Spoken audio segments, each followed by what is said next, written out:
Hi everyone, in this video I'm going to show you how to fix Facebook live event not showing. Well, you can fix this issue, just make sure you watch this video till the end.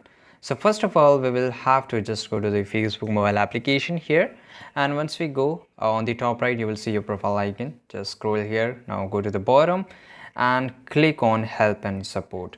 Once you tap on help and support, here you will get an option which is called report a problem, right? So you can just shake it or you can just click on OK. So basically I will just shake my my phone here and I will able to report a problem right now, or you can just click on continue to report a problem.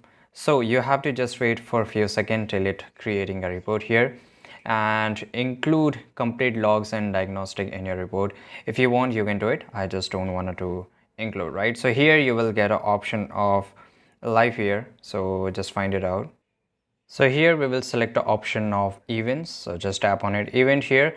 If you want to include this screenshot, you can do it, but I don't want to include it. And if you have a screenshot where you're not able to find this live event Facebook in a Facebook mobile application, you can just attach it by clicking on upload from your phone here, and here you have to describe your issue that it is not available in your phone. It's been because I have made my Facebook account it has been more than a year ago and still I'm not able to get this option. So there is only one way that you have to report this problem to Facebook, and instantly they will give you this feature in your mobile account, right? So this is the only way to solve this issue. And if you just found this video very useful, make sure to like this video, subscribe.